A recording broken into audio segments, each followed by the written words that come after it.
사무엘상 6장 1절부터 6절까지 말씀 한 절씩 읽습니다. 여호와의 궤가 블레셋 사람들의 지방에 있은지 7달이라.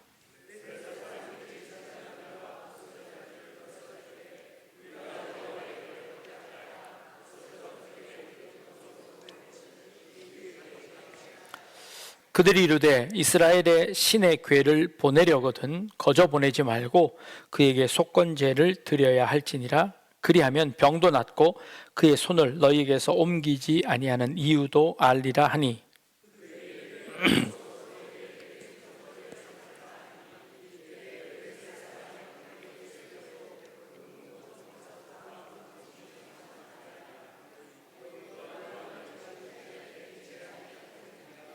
그러므로 너희는 너희의 독한 종기의 형상과 땅을 해롭게 하는 쥐의 형상을 만들어 이스라엘 신께 영광을 돌리라. 그가 혹 그의 손을 너희와 너희의 신들과 너희 땅에서 가볍게 하실까 하노라.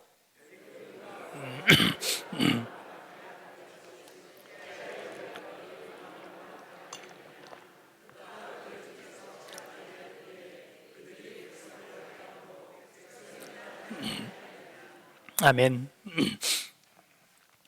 주일학교 학생들에게 기도를 가르칠 때 기도의 자세를 가르칩니다. 먼저 손을 예쁘게 두 손을 모으고, 그리고 고개를 숙이고 눈을 감고, 가능하면 무릎을 꿇고 그렇게 기도하는 자세를 가르칩니다. 아이들에게는 그렇게 가르치면서 어른들은 사실 또 그렇게 하지는 않습니다. 그렇죠? 어른이 되면 이게 손 모으는 거는 이제 아이들의 이 모습이고, 또 어른들은 그저 기도하는 모습보다 기도하는 마음이 중요하니 이제 우리 마음을 하나님께 드리기 위해서 이제 경건하게 앉아서 기도를 합니다. 예수님은 어떻게 기도하셨을까요? 예수님은 요한복음에 보니까 예수님은 일어서서 하늘을 우러러 고개를 들고 눈을 뜨고 하나님을 향해 기도하는 모습이 나옵니다. 자, 우리가 가르치는 기도와 정반대이죠. 자, 일단 예수님은 고개를 이제 쳐들고 그리고 눈을 뜨고, 그리고 일어서서 기도하는, 그러니까 아이들에게 가르치는 모습과 정반대의 모습을 가르치고 있습니다. 어떤 기도의 모습이 옳은 기도의 모습일까요? 어떻게 우리가 감히 예수님처럼 기도할 수 있나요? 그러니까 예수님과 정반대로 하면 그게 가장 겸손한 기도의 모습이 아닐까요? 라고 생각합니다. 우리 한국 사람들은 고개를 쳐드는 거는 버릇이 없는 겁니다. 그렇죠? 그래서 우리는 기도할 때 고개를 들면 안 됩니다. 무조건 숙여야 합니다. 근데 서양 사람들은 부모님이 혼낼 때 눈을 안 마주치고 고개를 딴 데로 돌리면 이게 버릇없다고 이야기합니다. 눈을 똑바로 쳐다보라고 이야기하는 거죠. 문화가 다른 겁니다.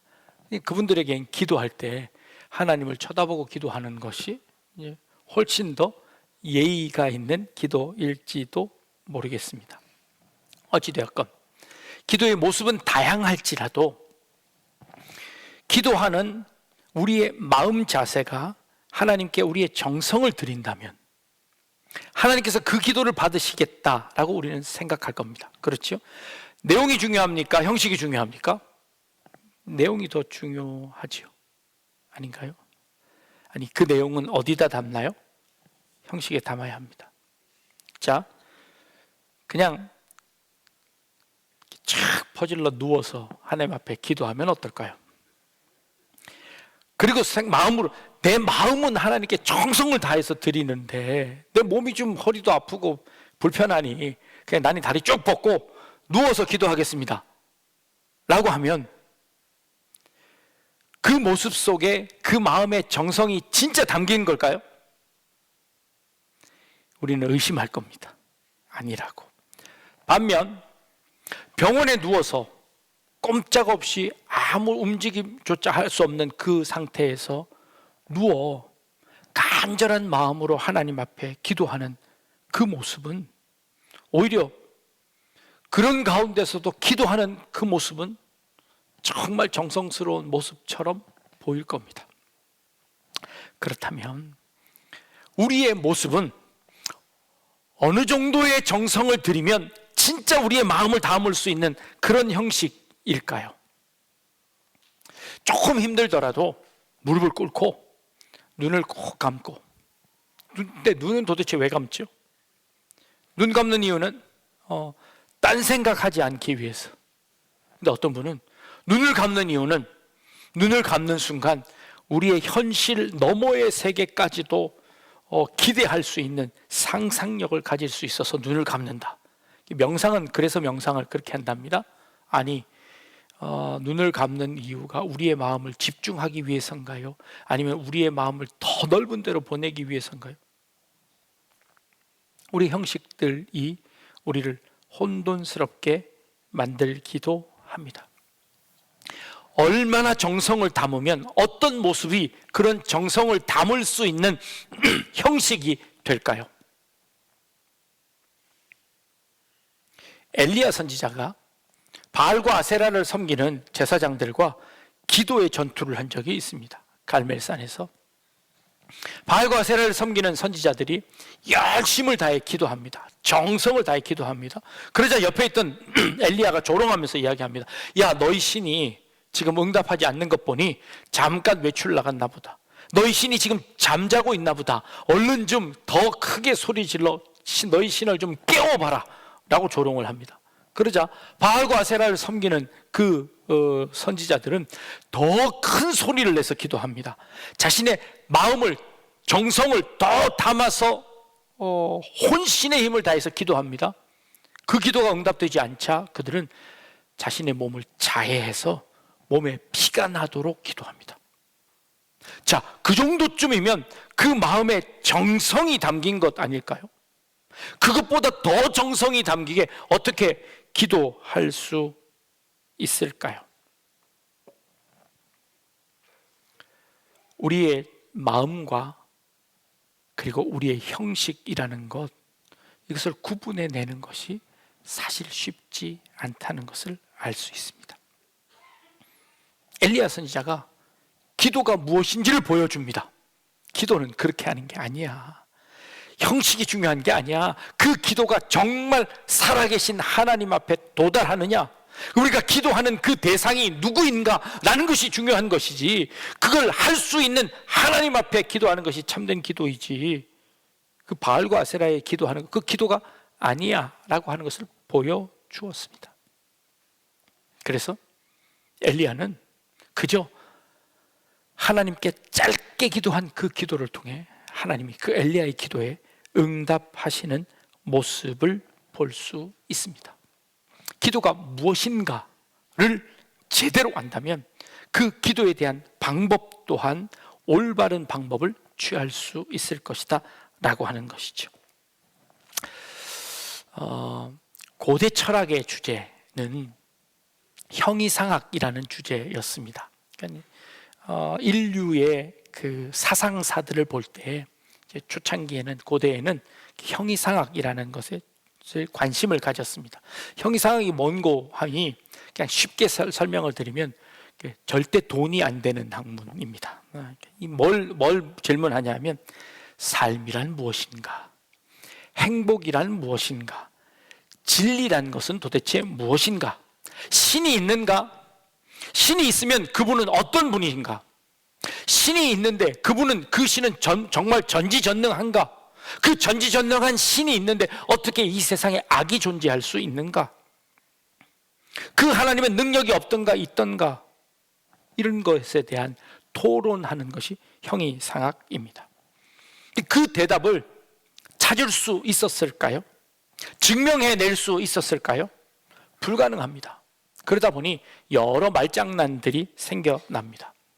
아니, 그렇지 않더라도 지난주에 살펴본 것처럼 하나님의 존재를 증명할 수 있는 5가지, 6가지 방법들을 찾아내고 토론하는 것이 그 당시의 철학의 주제였습니다. 그런데 그 철학의 주제들이 근대에 와서 질문이 달라졌습니다. 이제 그 진리가 무엇인가가 아니고, 이제 그 진리가 무엇인가를 알 수 없으니, 아니 인간이 도대체 진리를 알 수는 있는 것일까? 라는 것으로 질문이 바뀌었습니다. 첫 번째 질문이 what이라는 질문, 무엇이라는 질문이었다면, 근대에 와서 질문은 how라는 질문입니다. 우리가 어떻게 진리를 알 수 있나? 진리에 접근은 가능한 것인가? 라는 그런 질문으로 우리의 사상사의 질문이 바뀌어졌습니다. 하나님은 중요하지 않습니다. 하나님은 어차피 우리가 알 수 없으니 하나님께 나아갈 수 있는 우리의 방법이 중요해진 겁니다. 우리의 열심이 중요하고, 하나님께 나아가는 내가 어떤 방법을 통해서 나아갈 수 있는지, 어떻게 하면 하나님을 기쁘게 해드리고, 어떻게 하면 하나님께 우리의 기도에 응답을 받을 수 있는지 방법에 관심을 가지게 되었습니다. 그러니 그 방법 가운데 내 진심이 얼마나 진심이고 정성을 다했는지를 분간할 수 있는, 그리고 그것을 증명해낼 수 있는 나의 증명이 필요했던 것이지요. 그런 기술적인 방법들을 연구하기 시작했습니다. 그런 연구들이 유럽 쪽에서는 합리론으로 설명할 수 있을 겁니다. 그들은 어떻게 얼마나 논리적으로 합리적으로 잘 설명해내서 내가 하고 있는 이 모든 일들의 근거를 찾는 겁니다. 영국에서는 반대쪽으로, 아니 그렇게 할 수는 없다. 영국에서는 인간의 경험을 더 소중하게 여겨 우리의 모든 역사나 경험들을 추적해 봤을 때 이런 방법들이 훨씬 더 유용했다 라고 하는 것으로 경험론과 합리론이 대립을 갖게 되는 겁니다. 기도도 마찬가지죠. 하나님이 어떤 분이신가? 라는 것은 알 수 없습니다. 그러니 그 하나님께 나아가는 나의 방법이 더 중요합니다. 그래서 우리는 기도의 여러 가지 방법들을 만들어냈습니다. 통성으로 기도하든, 조용히 묵상으로 기도하든, 벽을 쳐다보고 기도하든, 아니면 저 광야에 가서 기도하든, 금식하면서 기도하든, 금욕하면서 기도하든, 여러 가지 방법론들이 나옵니다. 그리고 하나님 앞에 어떻게 하면 잘 보일 수 있는지를 연구하게 되었습니다. 우리의 예배의 형식들이 그렇게 해서 생겨난 것이죠. 가톨릭 예배를 가면요, 중세에는 그렇습니다. 예배에 30분, 40분은 일어났다 앉았다가 뭘 외웠다가 여러 형식들이 굉장히 많습니다. 그 형식들은 하나하나의 의미를 담았습니다. 그 의미는 다 잊어버리고 형식만 남습니다. 그 형식 자체가 경건합니다. 그것 자체가 주는 힘이 있기는 합니다. 그러나 그 안에 담겨진 내용들은 잊어버리고 형식만 남았습니다. 결국 그것이 우상으로 전래되는 그런 형태가 되어버렸습니다. 그것에 반대되어서 우리 개신교가 나왔습니다. 개신교는 그런 형식들 다 치우자. 그리고는 우리 마음이 중요하다, 말씀이 중요하다. 그래서 우리 마음에 집중하기 시작했습니다. 근데 시간이 지났습니다. 그러면서 그 마음을 담는 그릇을 자꾸 만들어냅니다. 우리의 인간의 한계는 어쩔 수 없는 것 같습니다. 오늘 우리가 읽은 본문 가운데 하나님의 법궤를 처음 전투에 가져왔을 때 이스라엘 백성들은 환호성을 치며 우리는 이제 이겼다라고 하나님의 법궤로 인하여 전쟁에 승리할 줄 알았습니다. 그런데 그 법궤를 그만 빼앗겨버렸습니다. 전투에서도 다 패배해버렸습니다. 그 법궤를 빼앗은 블레셋은 승리한 줄 알았습니다. 그리고 그 법궤를 자신의 신전인 다곤 신전 안에 가져다 두었습니다. 그랬더니 하룻밤 지난 다음에 다곤 신전이 넘어져 있습니다. 이렇게 세웠더니 그 다음에는 목이 잘리고 손목이 잘려 문지방에 올려져 있습니다. 7개월이나 지났습니다. 이제 더 이상 안 되겠다. 이제 이 법궤를 이스라엘에게 돌려주자. 블레셋 동네 안에서 이곳저곳 옮겨 다니는데, 옮겨 다닐 때마다 그 법궤가 가는 곳곳마다 전염병이 생기고, 그리고 독종이 생겨 사람들이 죽어나가는 겁니다. 이제 더 이상 우리가 견딜 수 없으니 이 법궤를 이스라엘로 돌려보내자 하고 돌려보내는데, 블레셋에 있는 방백들이 그거 그냥 돌려보내면 큰일 납니다. 그 제사를 지내고 제물을 바쳐야 되는데, 그럼 도대체 무슨 제물을 바쳤으면 좋겠느냐? 블레셋 사람들이 생각해냈습니다. 금으로 쥐를 5마리 만들고, 금으로 독종을 5개를 만들어 이거를 제물로 바쳐서 이스라엘로 그 법궤를 돌려줘야 한다는 겁니다. 이 아이디어는 어디서 나왔는고 하니, 독종이라는 것은 그들이 몸에 났던 종기의 모습을 본땄습니다. 그러니까 이게 종기가 나서 사람들이 죽어나가는데 지금 그 종기의 모습을 금으로 만듭니다. 가장 좋다고 생각되어지는 금으로 종기를 만들고 그 종기를 옮겨 쓸 것으로 생각하는 쥐를 형상을 금으로 만들어 5마리씩을 만드는데 5개는 이 블레셋에 있는 5 부족을 의미하는 겁니다. 그 5 부족이, 우리가 5 부족이니 각 부족마다 쥐 1마리, 독종 1개를 금으로 만들어 그걸 제물로 바쳐 그 법궤를 돌려보내면 우리 가운데 그 화가 면할 것이다 라고 생각했습니다. 보십시오. 어떻게 하면 재앙이 옮겨갈까? 어떻게 하면 우리가 복을 받을까? 하나님이 누군지는 관심 없습니다. 그분이 누구였든 상관없습니다. 우리의 방법으로, 우리의 노력으로 인해서 그것이 우리에게서 제거된다면, 우리에게 그 복이 내려진다면 그것만으로 충분합니다. 어떻게 관심이 있습니다. 하나님의 법궤를 어떻게 할고입니다. 이것은 고대에만 있었던 일들이 아닙니다. 현대에도 비일비재하게 일어나고 있는 모습입니다. 부적을 써서 부적을 quickquick 접어서 속옷 속에다가 감추어 둡니다.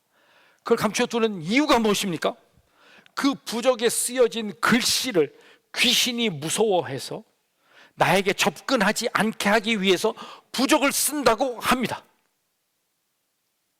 귀신들이 무서워하는 그 종기를 금으로 만들어서 쓰는 겁니다. 뭐가 다릅니까? 뭐가 다릅니까? 그분이 누구인지는 상관하지 않고 어떻게 하면, 어떤 방법을 사용하면, 어떻게 하면 내가 복을 받을 수 있는지, 어떻게 하면 화를 면할 수 있는지를 연구해서 그대로 하려고 하는 겁니다. 우리 기독교는 예외일까요? 그렇지 않은 것 같습니다. 돈을 주십시오. 돈을 내고 돈을 받으려고 하는,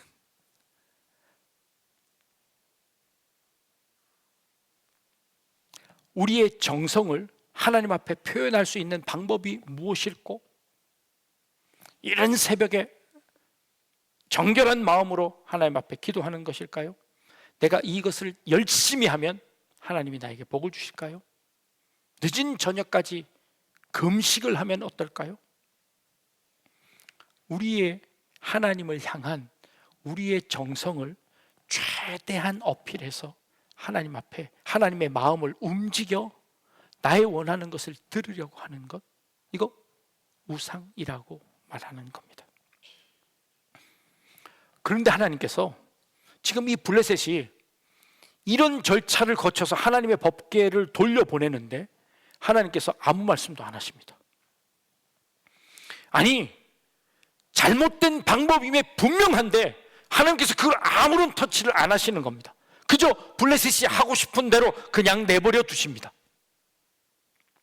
도대체 왜 그러셨을까요? 하나님은 우리 인간의 한계를 너무 잘 아십니다. 그래서 그렇게밖에 할 수 없는 우리 인간임을 아시는 것이지요. 우리가 하나님께 우리의 정성을 다합니다. 아까 말씀드렸던 것처럼 하나님을 사랑하는 마음이 있어서 우리가 그런 형식들을 만들어냅니다. 그러다 우리 인간의 한계에 의해서 그 형식에 갇혀지기도 합니다. 때로는 그 형식과 그 내용을 구분하지 못할 경우도 참 많습니다. 그래서 우리 스스로 혼돈을 느낄 때도 참 많습니다. 그러나 그런 모습조차도 하나님은 아십니다. 그래서 그 블레셋 사람들이 그 하는 모든 일들이 그저 흘러가게 내버려 두십니다. 그래 결국 그 법궤가 이스라엘로 돌아오게 됩니다. 처음 이스라엘로 왔을 때 환호성 가운데 들어왔던 그 하나님의 법궤가 이스라엘로 돌아올 때는 슬그머니 돌아옵니다.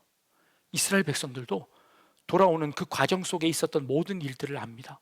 혹시 저 법궤가 우리 안에 들어왔을 때 우리 안에도 저런 무서운 일들이 생기면 어떻게 될까? 아무도 하나님의 법궤를 반기지 않습니다. 그러나 하나님의 법궤는 슬그머니 이스라엘 진영 가운데 들어옵니다.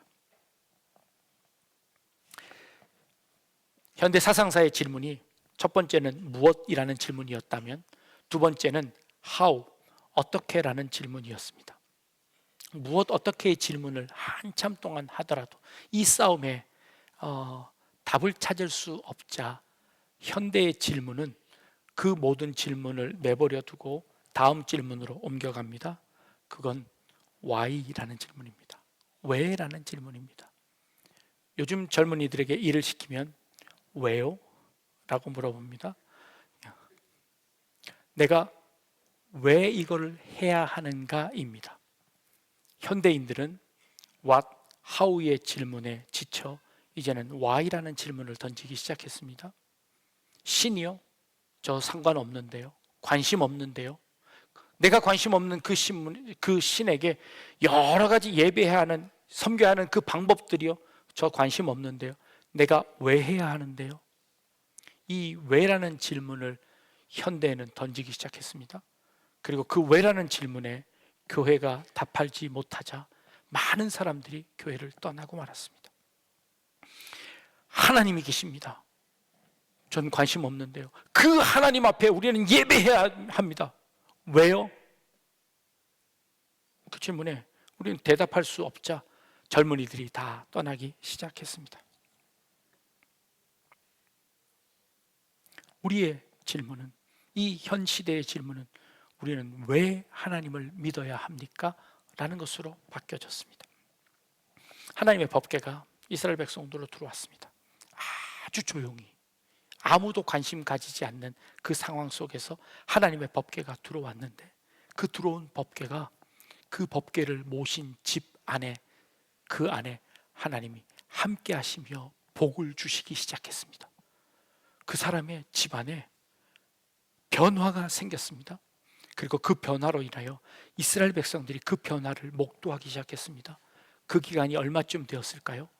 이 하나님의 법궤가 블레셋을 거쳐 이스라엘 변방 가운데 있다가 예루살렘으로 돌아오는 것은 그 일 이후로부터 하나님이 사울을 세우고 그리고 다시 다윗 왕을 세우고 그 다윗 왕이 된 다음에, 그 다음에서야 이 다윗이 하나님의 법궤를 예루살렘으로 가져옵니다. 그 40년 동안에 하나님의 법궤는 이스라엘에게서 잊혀져 버렸습니다. 그 다음에 블레셋과의 전투에서도 잊혀져 버렸습니다. 그러나 하나님의 법궤는 여전히 이스라엘 백성들 가운데 있으며 조용히 그들의 삶을 바꾸기 시작했습니다. 조용히 그들의 삶 가운데 하나님의 살아계심을 보여주기 시작했습니다. 왜 하나님을 믿어야 하는지를 깨닫게 되었습니다. 그때부터 질문이 바뀌어집니다. 왜 하나님께서는 이 법궤를 통해 전쟁에 빼앗기게 하시고 온갖 기적을 보여주시며 하나님은 도대체 왜 그러셨을까의 질문을 가지게 합니다. 하나님은 왜 그렇게 하셨을까요? 하나님은 왜 내 인생 가운데 어려움을 주시고 그렇게 빙빙 돌아 이제야 이 자리에 앉게 하셨을까요? 하나님은 왜 내 인생 가운데 그렇게 간섭하셔서 나를 이곳까지 인도하셨을까요? 우리의 질문은 이제야 올바른 질문으로 하나님의 뜻을 묻게 되어집니다. 하나님이 누구신지 잘 모르겠고 하나님이 어떻게 하나님께 잘할지 모르겠는데 하나님께서 왜 내 인생에 간섭하시며 내가 하나님께 돌아오게 하셨습니까? 묻습니다. 현대의 질문입니다. 그 대답에 하나님께서 우리의 삶 가운데 오셔서 대답을 주십니다. 그 해답을 주십니다. 내가 너를 사랑하니까, 내가 너와 함께 하고 싶으니까, 내가 너와 동행하고 싶으니, 내가 너를 내 아들 삼고 싶으니, 내가 너를 내 자녀 삼으려고 그런다. 내가 너를 훈련시키고 가르쳐서 하나님 안에 거하게 하도록 하기 위해서. 이스라엘의 그 어려운 순간순간마다 이 하나님의 법궤는 그 법궤를 어떻게 다루는지가 아니라 그것을 통해서 하나님께서 왜 이 일들을 나에게 하시는지를 깨닫게 하시는 이 일을 보여주시는 것이죠. 그제서야 이스라엘 백성들은 하나님과 함께 하려고 그 법궤를 모셔오는 것입니다. 여러분들의 인생 가운데 하나님이 누구신지, 어떻게 하면 하나님을 기쁘게 해드릴 수 있는지 잘 알지 못합니다. 그럼에도 불구하고 우리가 하나 아는 것, 그 하나님이 나를 사랑하셔서 인간이 되셔서 나를 구원하셨을 뿐만 아니라 나를 위해 십자가를 지시고 나에게 그 사랑을 보여주셔서 내가 알 수 없는 그 힘에 이끌려 지금 이 자리까지 오게 되었다는 것 깨닫게 되고, 그 하나님의 사랑 앞에 무릎 꿇을 수밖에 없다는 걸 깨닫게 되는 것, 이것이 신앙이 아니겠습니까? 이것이 신앙의 신비입니다. 이 신비는 미스테리입니다. 알 듯 모를 듯. 그러나 그 미스테리가 우리의 삶을 온전히 붙잡아 이제 더 이상 떠날 수 없도록 하나님과 함께 가게 만드는 것, 이게 현대의 질문입니다. 하나님이 도대체 왜 그러셨을까? 우리는 그 질문을 해야 합니다. 하나님, 내 인생 가운데 왜 이런 어려움을 주셨습니까? 하나님의 뜻이 무엇일까요? 내 인생 가운데 하나님이 이런 일들을 나에게 주신 이유가 무엇일까요? 이걸 통해 하나님이 원하시는 것은 무엇일까요? 그래서 우리는 하나님께 한 걸음 더 나아갑니다. 그리고 하나님과 더 가까워지고 하나님과 동행하는 삶을 살게 되고, 우리가 그렇게 되어질 때 하나님이 누구이고 하나님께 어떻게 가야 하는 그 모든 방법들은 해결되어지는 겁니다. 그 모든 방법들은 이 질문 안에서 다 녹아지며, 그리고 한 걸음 더, 한 차원 더 높은 방법으로 하나님을 찬양할 수 있고 더 자유롭게 하나님을 만날 수 있게 되는 것이죠. 여러분들의 인생 가운데 이 질문, 그리고 이 질문에 대한 해답을 찾을 수 있는 우리 약대중앙교회 성도들이 되어서 나를 사랑하셔서 나를 자녀 삼기 위해서 이 땅에 오신 주님의 그 사랑을 깨달을 수 있는 저와 여러분 되실 수 있기를 주님의 이름으로 축복합니다.